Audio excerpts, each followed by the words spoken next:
apa benda yang berlaku dalam Gen Z Israel. Perang yang dipaksa oleh Israel untuk berlaku ni, dia seolah-olah macam ada satu kumpulan, dikatakan ada satu kumpulan yang dalam kepala mereka logik berkaitan dengan politik, ekonomi, ketenteraan, keselamatan semua tolak tepi. Yang datang nombor satu adalah kepercayaan mereka tentang keperluan untuk membina negara haram, membina Israel Raya. Betul. Mendukung Masiah datang. Betul. Dia macam tak apalah, langgar semua logik.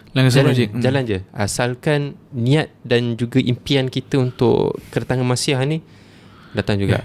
Cuma saya tak sangka rupanya majoriti daripada kumpulan tu daripada Gen Z. Maksudnya Gen Z Yahudi, dia tak nak associate dengan Zionis. Cumanya hanya di dalam Israel saja yang maksudnya di dalam Israel yang berfikiran macam tu lah. Apa benda yang berlaku dalam Gen Z Israel. Jadi sebab tu diorang dalam, kalau baca banyak berita Israel dalam bahasa Hebrew, diorang tak cakap tebing barat is tebing barat. Diorang dah mula term nama tu adalah Judea.